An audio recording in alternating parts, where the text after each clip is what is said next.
নমস্কার, রম্য গল্পমালায় সকল শ্রোতা বন্ধুদের জানাই স্বাগত। আপনাদের সাথে আমি রম্য মাইতি।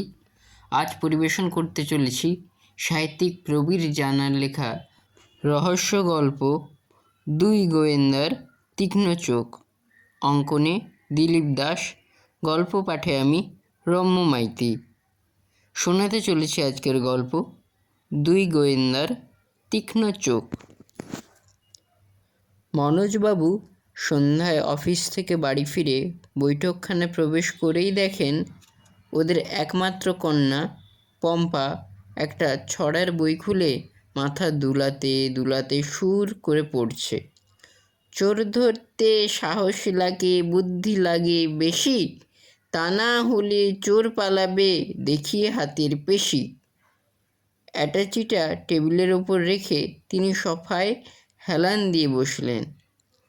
তিনি বললেন, তোরা মামা বাড়ি থেকে কখন ফিরলি? বিকেলে বাপি, বলে পম্পা। একটু থেমে আবার বলে, জানো মামার বাড়িতে চোর এসেছিল। মামিমার কানের দুল, গলার হার, আরও কত কি নিয়ে পালিয়ে গেছে।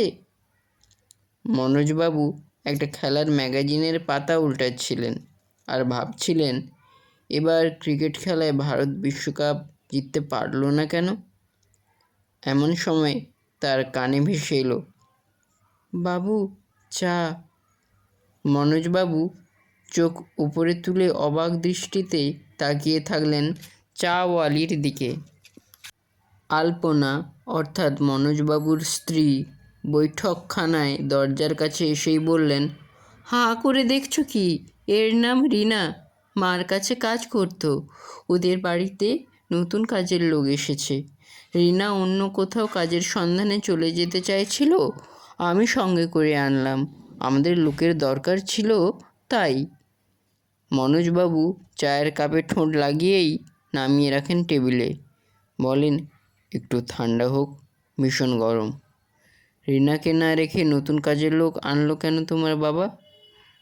আলপনা এদিক ওদিক তাকিয়ে দেখেন রিনা কাছাকাছি নেই, ভেতরের ঘরে চলে গেছে। তিনি নিচু গলায় বলেন, যাতে অন্য ঘরে না শোনা যায়, বাবার বাড়িতে ভাই বউয়ের যে গহনাগুলো চুরি গেল, ওদের ধারণা বাড়ির ঝি চাকরদের মধ্যে কেউ নিয়েছে, তাই পুরনো কাজের লোক সরিয়ে দিয়ে নতুন কাজের লোক এনেছে ওরা। মনোজবাবু গম্ভীর হয়ে যান এই কথা শুনে। তিনি বলেন, এই মেয়েটি যে চোর নয় তা কী করে বুঝলে? আলপনা বলেন, আস্তে, রিনা যে শুনতে পাবে। তারপর তিনি হাসতে হাসতে বলেন, জানো বাড়ির গিন্নি চলে গেলে আর একটা গিন্নি জোগাড় করা সহজ, কিন্তু বাড়ির কাজের লোক চলে গেলে আর একটা লোক জোগাড় করা এত সহজ নয়।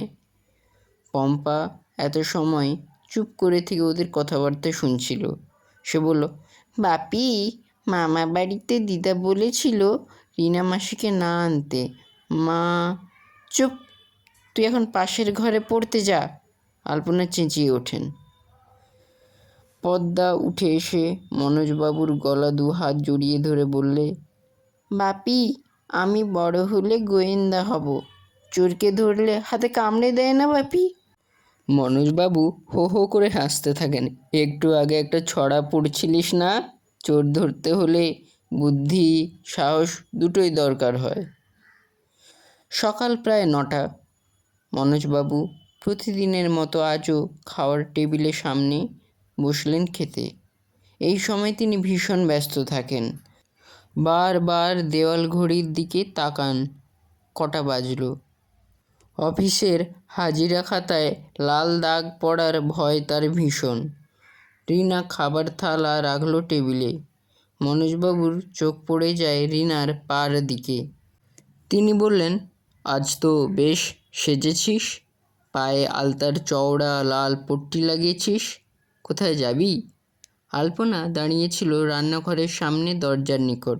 তিনি বললেন, আজ বৃহস্পতিবার না, বাড়িতে লক্ষ্মী পূজা হয়, মেয়েরা ঘরের লক্ষ্মী। আমি রিনাকে বলেছি সাজগোজ করে থাকতে। তাছাড়া ওর তো বয়স বেশি না, 17-18 হবে। সাজলে ওকে দেখতে ভীষণ মিষ্টি লাগে। রিনা হাসতে হাসতে চলে যায় রান্নাঘরের দিকে। মনোজবাবু খাওয়ার শেষে চেয়ার ছেড়ে পিছন দিকে দেখেন মেঝে গিয়ে জল ফেলেছে। তিনি বললেন, জল ফেললো কে? পা স্লিপ করে পড়ে যাবে যে। মনোজবাবু সন্ধ্যায় বাড়ি ফিরতেই পদ্মা বলে, জানো পাপি, মার কানের দুল চুরি হয়ে গেছে। মনোজবাবু হতাশ, শরীরটাকে সোফায় নিক্ষেপ করছেন। এমন সময় আলপনা হাসতে হাসতে মনোজবাবুর নিকট উপস্থিত হয়ে বলতে শুরু করলেন, আমি কানের দুল চান করতে যাওয়ার আগে কান থেকে খুলে খাওয়ার টেবিলের উপর রেখেছিলাম। বিকেলে যখন মনে পড়ল খাওয়ার টেবিলে দেখি ওটা নাই।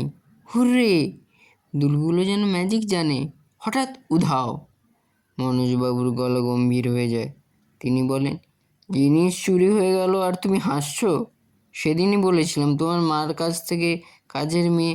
মনোজবাবুর কথা থামিয়ে আলপনা বললে, আস্তে কথা বলতে শুরু করলে অগ্র পশ্চাৎ চিন্তা করো না। রিনা যদি শুনতে পায়? মনে রাখবে, টাকা দিলেও সহজে কাজের লোক পাওয়া যায় না। মনোজবাবু চিরকাল রাশভারী মানুষ। কোনো কথা অপছন্দ হলে তিনি গম্ভীর হয়ে যান, উত্তর দেন না। তিনি অন্য ঘরে চলে গেলেন। আজ ছুটির দিন। মনোজবাবু সকালবেলা কোনো বন্ধুর বাড়িতে গেছিলেন। বিকালে একটা খেলনা কুকুর সঙ্গে নিয়ে ফিরলেন। পম্পা পুতুলগুলো এদিক ওদিক মেঝে ছড়িয়ে ছিটিয়ে রেখে হাতে একটা লাঠি নিয়ে পুতুলগুলোকে বলছে, কে চুরি করেছিস বল, না বললে মারবো কিন্তু। মনোজবাবু খেলনা কুকুরটাকে পম্পার হাতে দিয়ে বললেন হাসির সুরে, গোয়েন্দা কুকুর এনেছি, ঠিক চোর ধরতে পারবে। পশুপতি দীর্ঘদিনই বাড়িতে আছে। এখন তার বয়স 21-22 বছর। সে ঘর দৌড় মুছে 5 মাস খাটে। এসে কাঁদো কাঁদো গলায় বলল, দাদাবাবু, আমি এখান থেকে চলে যাব, এখানে আর থাকবো না। কেন রে? বলেন মনোজবাবু। পশুপতি বলল, দিদির আংটি কে চুরি করে নিয়েছে? রিনা বলছে নাকি আমি নিয়েছি। কোথায় ছিল ওটা? আলপনা বলেন, খাওয়ার টেবিলে দুপুরে ছিল। পশুপতি ঘর মুছতে গেছিল ওই ঘরে। শেষ পর্যন্ত পশুপতি?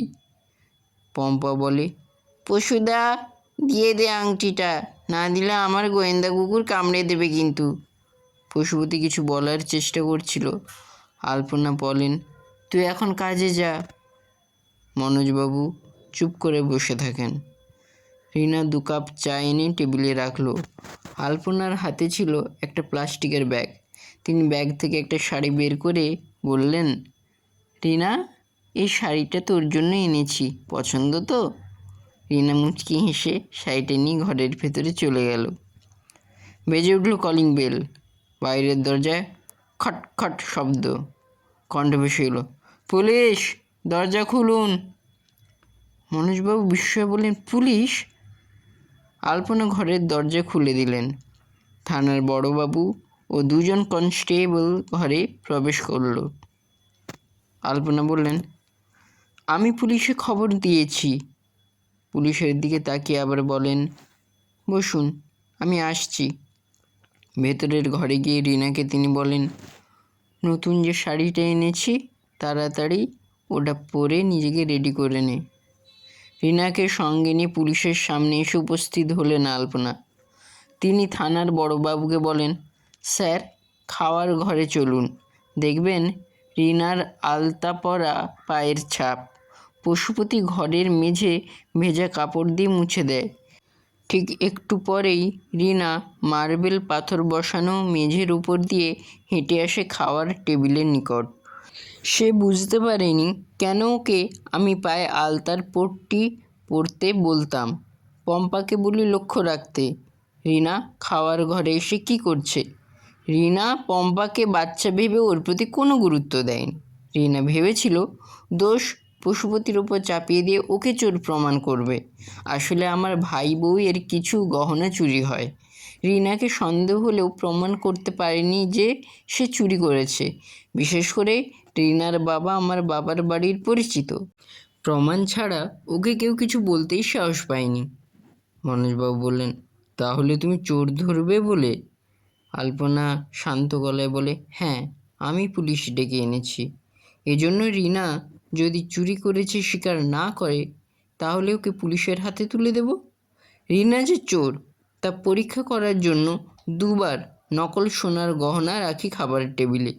রিনা আলপনার দুপা জড়িয়ে ধরে বলে, দিদি, আমাকে পুলিশে দেবেন না, সব গহনা আমার কাছে আছে, দিয়ে দিচ্ছি।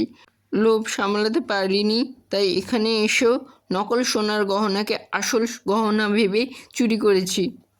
আলপনা বললেন, চল আমার সঙ্গে আমার বাবার বাড়িতে গহনাগুলো ওইখানে ফেরত দিবি। মনোজবাবুর গম্ভীর মুখে ফুটে উঠল হাসির ঝিলিক। তিনি বললেন, নতুন শাড়ি ওকে পরিয়ে বাবার বাড়ির কাজের মেয়ে বলে কথা। হাসেন আলপনা। পম্পা মনোজবাবুর গলা জড়িয়ে ধরে, বাপি, আমি দেখেছি রিনা মাসিকে মার কানের দুল আংটি খাবার টেবিল থেকে নিতে। রিনা মাসিকে মা নতুন শাড়ি এনে দিল, আমি গোয়েন্দা হয়ে চোর ধরলাম, আমাকে কিছু দেবে না? মনোজবাবু হাসতে হাসতে বললেন, তোমাকে তো গোয়েন্দা কুকুর দিয়েছি, তাই না? পম্পা বলল, বাপি, তুমি ঠিক বলেছ। মনোজবাবু আলপনার দিকে তাকায়, সত্যি তোমার বুদ্ধি আছে, তুমি আসল গোয়েন্দা। কেমন লাগলো আজকের এই গল্প? কমেন্ট বক্সে অবশ্যই লিখে জানান। গল্পটি ভালো লাগলে লাইক এবং শেয়ার করতে ভুলবেন না। পরবর্তীকালে নিত্য নতুন নানা স্বাদের নানা ধরনের গল্প শুনতে এখনই আমার চ্যানেলটি সাবস্ক্রাইব করে আমার পাশে থাকুন। ধন্যবাদ।